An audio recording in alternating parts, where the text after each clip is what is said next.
Halo, assalamualaikum warahmatullahi wabarakatuh. Waalaikumsalam warahmatullahi wabarakatuh. Salam sukses, salam sejahtera buat petani porang khususnya di seluruh Indonesia. Nah, di kesempatan sore hari ini, siang hari ini, Kang To tidak sendiri lur. Dan sebelumnya Kang To mohon maaf bagi dulur-dulurku semuanya, Kang To tidak upload video tentang porang. Dan di kesempatan hari ini Kang To masih bersama siapa beliau, yaitu yang bernama Mas Yono Porang. Beliau ini sudah bergelut tentang porang itu sudah lama banget lur. Jadi di kesempatan kali ini Kang Tom mau tanya-tanya kepada beliau Mas Yono untuk mengenai porang. Di saat ini kan cuacanya lagi brem alias adem ayem. Menurut Mas Yono, untuk budidaya porang ini kalau dari dulu-dulu, misalnya dari dulu-dulu dan sampai sekarang, dan untuk saat ini kan harganya seperti ini. Apakah menurut Mas Yono ini ingin melanjutkan dengan budidaya porang Mas Yono? Monggo. Kalau saya ya tetap gaspol toh Mas. Karena saya kan bukan petani musiman. Jadi mulai dari kakek, mulai dari bapak semua petani porang. Jadi kalau ada harga turun biasa, naik juga biasa, hal biasa. Karena kita tidak mengikuti euforia harga porang. Jadi saat naik baru kita tanam, saat turun kita resah. Namanya usaha ya kita kembalilah pasrah sama yang di atas. Mudah-mudahan di tahun 2022 ini diberi kemudahan untuk para petani porang untuk bangkit kembali. Insya Allah yakin, karena ini kan belum dimulai karena terkendala ekspor itu jelas. Tapi kan untuk penerimaan chip porang kering kan ya sudah dimulai walaupun kapasitas belum banyak. Tapi yang penting pokoknya tetap semangat, jangan ragu, jangan takut. Porang pasti laku berapapun harganya. Ya kita berusaha lah, jangan kendor. Kalau kita kendor nanti suatu saat nanti kita akan kecewa sendiri. Jangan euforia itu dijadikan semangat saat ada sesuatu hal tentang harga di hari ini kita menjadi lemes ya. Ya sebenarnya lemes, tapi untuk menyemangati sudah biasa. Karena porang itu pernah juga turun harga, pernah juga tidak laku di saat itu terjadi tsunami di Jepang waktu itu. Tahun berapa itu kan sudah pernah kan. Ya mungkin ada hal-hal yang tidak kita ketahui, kita hanya sebatas petani Kang Toh. Yang kami tahu kami hanya tanam, nanti setelah panen kita jual gitu. Masalah ini harus gini harus gitu ya, biar mereka yang bisa nulis lah. Wong saya ini hanya bisa ngomong tapi tidak bisa nulis gitu. Intinya ya semangat. Yes, mudah-mudahan wong desa rezeki kutho tetap jalan, tetap tersematkan pada petani-petani porang dimanapun Anda berada. Petani porang lereng Gunung Pandan kan sudah turun temurun, jadi tetap enjoy walaupun harganya lemes gini ya enjoy, tapi wajahnya karo batin ini bangga ngenes. Tapi insya Allah ada kebangkitan, yakinlah, tunggu saatnya pasti ada. Karena usaha itu tidak akan sia-sia kalau kita ikhlas. Insya Allah ini juga pemerintah sudah bekerja keras, pabrikan juga sering rapat-rapat informasi dari teman-teman ini untuk bagaimana bisa menampung semua yang petani-petani yang mau dipanen. Jadi jangan sampai nanti tidak terserap semua. Ini harapan itu kan harapan petani juga, harapan pemerintah juga, harapan pabrikan juga. Karena kita saling kerjasama, tetap semangat, jangan saling menyalahkan. Tapi mari kita bersama-sama berdoalah, mudah-mudahan mereka yang berjuang untuk memudahkan ekspor ke Cina itu diberi kemudahan dan diberi kelancaran. Jangan pancal-pancalan, jangan saling membuli. Mereka yang saat harga turunin dibully dan lain sebagainya, kadang juga heran juga mereka membuli, tapi mereka juga berdagang porang. Kan ada juga kan pedagang porang membuli harga turun gini, tapi dia tetap membeli juga ya. Jadi jangan. Nah seperti itu loh Mas Yono. Di media itu banyak yang membuli tentang harga porang. Tapi untuk orang-orang yang membuli itu justru pedagang. Nah, repotnya kan seperti itu.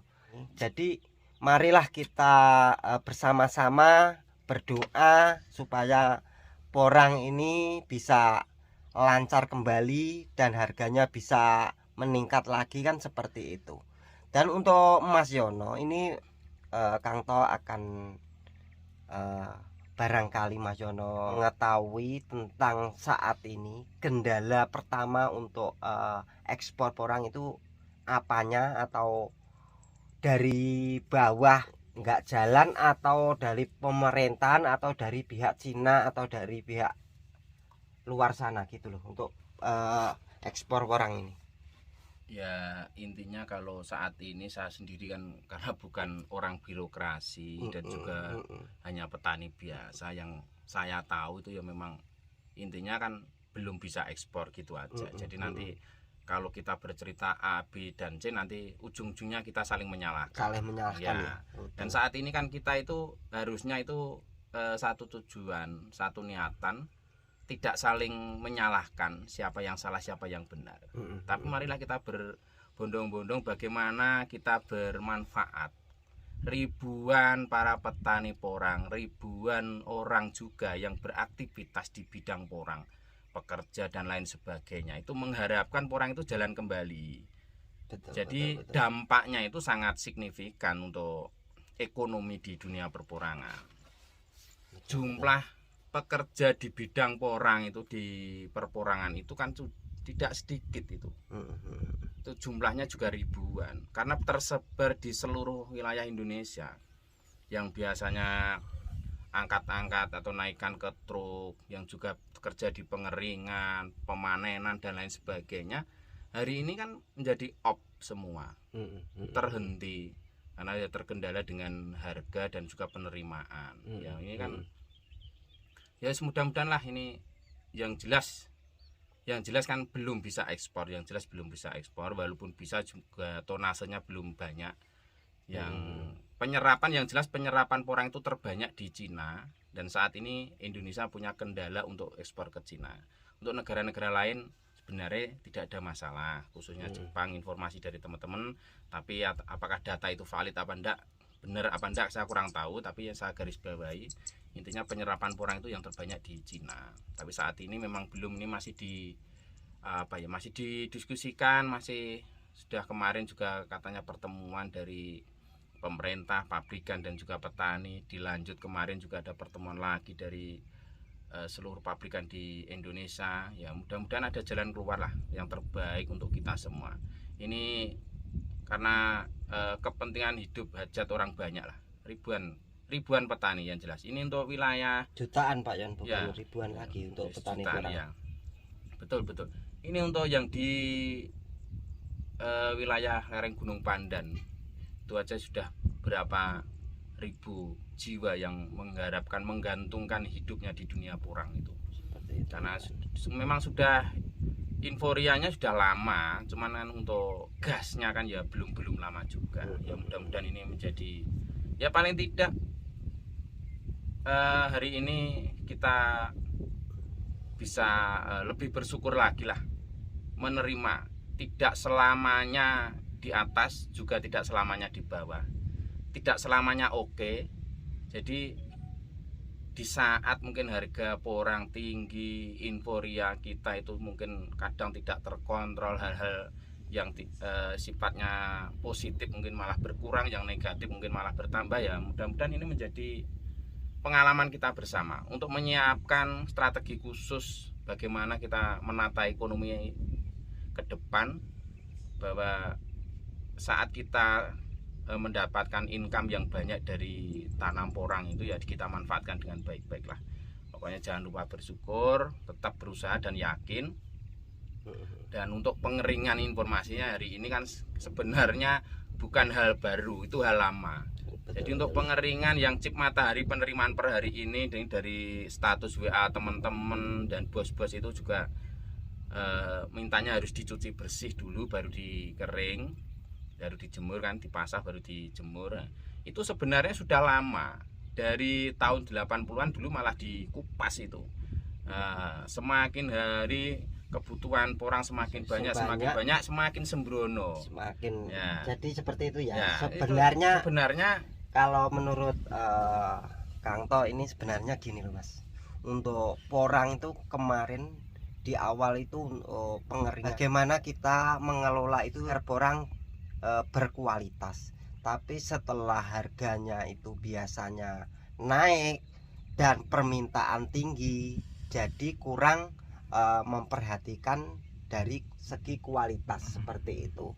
Biasanya dari Indonesia misalkan kirim ke Cina, dan untuk Cina dilihat barangnya kok kurang bagus, jadi problemnya seperti itu sampai saat ini yang terjadi seperti itu. Ya, yang Kalau jelas menurut kan, itu ya, yang jelas kan intinya hari ini belum bisa ekspor. Jadi belum bisa ekspor, urung iso ekspor. Jadi untuk penerimaan porang juga terbatas. Tapi yang jelas per hari ini untuk penerimaan chip kering itu harus grade A alias kualitas A, terbebas dari jamur. Artinya berarti untuk pengolahan, cara pengeringan dan lain-lain kita kembali ke awal di tahun 80-an, di saat kita mengeringkan waktu itu dikupas dan lain sebagainya. Hari ini kan disarankan untuk dicuci dan lain sebagainya. Nanti hasilnya yakin itu bagus lah, dan itu juga terpengaruh dengan cuaca juga Mas toh. Jadi betul ya. Cuaca walaupun nanti garapannya apik bagus, tapi kalau cuaca tidak mendukung itu juga bisa menimbulkan jamur juga pada porang. Betul. Intinya kualitas porang terbaik itu chip matahari itu di saat musim kemarau, benar-benar kemarau itu menghasilkan karena cuacanya mendukung. Terus ketebalan juga berpengaruh. Jadi kalau terlalu tebal itu biasanya keringnya kurang, akhirnya timbul jamur dan lain sebagainya lah. Itu kalau yang sudah sering membuat kering atau membuat chip matahari itu yakin sudah banyak yang berpengalaman, karena di wilayah Gunung Pandan ini kan hampir setiap petani pernah membuat chip. Untuk saat ini mungkin yang dibuat chip dari panenan itu hanya sekitar 30%, yang 70% dijual basah ya, karena jumlahnya yang banyak mungkin tidak ngatasi gitu informasinya. Sebenarnya untuk tadi lor ini Kang To menghampiri beliau Mas Yono yang sedang bersih-bersih, yaitu di lahan bengkok atau sawah. Tapi ini dibuat pengecipan kering, nanti dibuatkan rak-rak atau apa Mas Yon? Widik. Nah seperti itu. Jadi di belakang Kang To ini Kang Mas Yono mau bersih-bersih nanti untuk pengeringan chip. Jadi ini buat dulur-dulurku semuanya, jangan patah semangat untuk budidaya porang.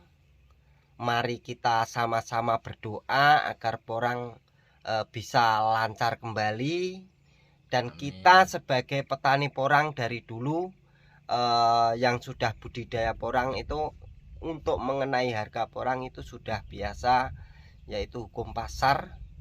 Kalau naik turunnya seperti ini, yang mudah-mudahan untuk tahun berikutnya mengenai harga porang bisa lebih membaik lagi. Amin. Seperti itu. Amin. Mudah-mudahan amin. Perlu ditambahi Mas Yono? Ya, pesan saja buat teman-teman semua petani porang dimanapun Anda berada. Ya, mudah-mudahan lah nanti segera mungkin ekspor porang segera dibuka agar tidak ada kerugian dari para petani yang sudah nanam, yang baru nanam dan lain sebagainya. Mudah-mudahan ini doa kita bersama lah. Ini yang tanam baru maupun yang sudah lama itu sama saja. Karena Inforia kemarin harga sampai 15.000, kalau hari ini di antara 2.000 sampai 2,5, tentunya sangat terpukul para petani karena harapannya tidak seperti itu. Yang dulu digembar-gemborkan petani porang terancam kaya, kan hari ini kita terpukul lah, seperti kita dibanting gitu aja. Tapi mudah-mudahan ini menjadi pengalaman kita bersama, pengalaman para petani, menjadi hal yang positif untuk kita lebih bersyukur lagi dan lebih bersamaan lagi. Jangan kendor pokoknya. Siap pokoknya. Yang jelas porang berapapun harganya tetap laku. Tetap laku. Salam petani porang lereng Gunung Pandan, Madiun. Salam sukses. Wassalamualaikum warahmatullahi wabarakatuh.